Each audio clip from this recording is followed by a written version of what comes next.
When we talk about barriers, we are simply talking about hindrance to enter the market, hindrance, difficulties that we encounter as a new firm in the course of trying to be in the market. That's what barriers are. So I wrote, the barrier to entry is any obstacle or hindrance for a new firm to enter and compete in a given market. So when it becomes difficult for new firms to compete, to go into a market, to penetrate into a market and compete in the same market, then there is what? A barrier to entry. And that's what barrier to entry is. Do we get it or not? Hindrance that brings about difficulty for a firm or for a new entrant to go into the market. So these barriers protect existing firms from rivals, allowing them to maintain market share and profitability. These are the two things that becomes a motivation for existing firms not to allow new firms to come into the market. They want to maintain their profitability and they want to maintain their market share.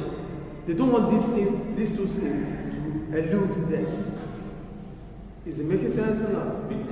The two things that any firm, an existing firm, so like I said earlier, the obstacle, the hindrance, the motive behind it is the market share and profitability.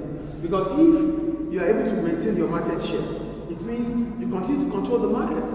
But if new firms are able to come into the market, it means you have to split the customers. Because there's no customer in heaven, all the customers are here. So as soon as a new firm comes into the market, it means it reduces your market share. Because you have to just customers with them. So the motive behind barriers to entry mostly is profitability and the market share. Does it make sense, please? So we have three ways in which barriers to entry can exist. The first one is natural. The second one is strategic, which is artificial. And the third one is through the government. So when it is natural, it means structural. What do I call it? Structural. It is onset, it started. So it's not something, it's beyond your control. It happens. And that is the way it will continue. It is structural. That's why we call it what? Natural. So another name for natural here is structural. Please put that in mind, please. Great. So for structural barriers to entry, I wrote, these are organic. That is inherent, organic characteristics of a market that make it difficult for new entrants to gain a foothold. Now, these new entrants will not be able to stamp their authority in that market. They won't be able to stay in that market. It's natural. They can't, except if they are willing to go in line with whatever is in that market. But for them to deviate, it's going to be difficult for them.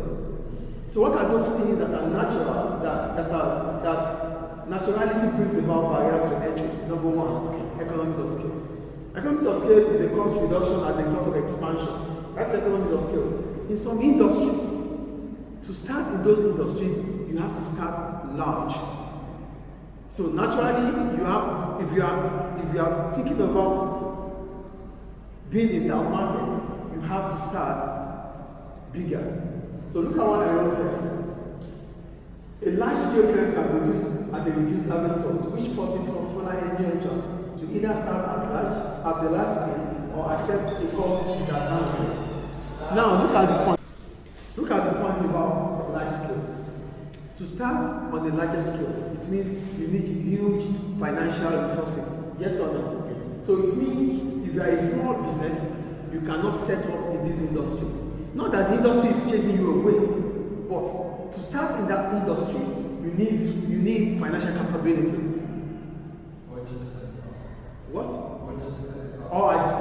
Thank you. Or you just accept that whatever cost disadvantage you have, you go in line with it. But it's not ideal when other firms are making profits and you are incurring more cost. It is not rational. Do you get the point? So it is natural. So it's in the structure that if you want to come into this market, you have to start large. That's the first point here. Do you get it? Or else you accept the cost disadvantage. When others are exploiting economies of scale, you are incurring more cost, which will not allow you to sustain. It will not allow you to stay in that market because your prices will always be increasing. You are not efficient. Others are productive efficient, you are not productive efficient. So it becomes difficult for you to stay. The second one, high startup cost. Many industries require, especially the manufacturing industry, many industries require an initial massive investment in capital goods, technology and infrastructure. To start a business, you need this kind of industry, you need equipment, you need technology, you need infrastructure. And these are huge investments, huge finance. So they're not stopping you from coming into the market, but you don't have the ability to start in that market. You are not ready for that market. So because you're not ready for that market, it becomes an hindrance for you to step into that market. Do you get the second point? What's the word hindrance? Hindrance. But Like reason, difficulty. endurance. What? Do you mean endurance? Endurance? No, endurance. Yeah. Endurance means you are able to, you can cope. Yeah, you can. But here, hindrance. Hindrance, okay. Hindrance, it means difficulty. Yeah, that is a big hindrance. Okay. Yeah, hindrance. My bad. Do you get it now? Yeah, thank you, my bad. So the third one, control of resources. In some markets, the resources needed in that market is controlled or owned by the existing firms.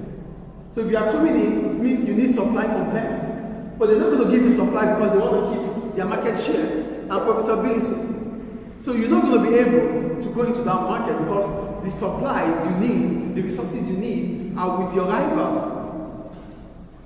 Your competitors have them. So that means you don't have resources. So that stops you from going to that market. These are structural barriers to entry. Any question about that? Any question about structural here? Structural barriers to entries are natural barriers that bring about hindrance for new startups to start their authority in that market. So we go to the next one, which is strategic. For strategic, we call it artificial. Artificial.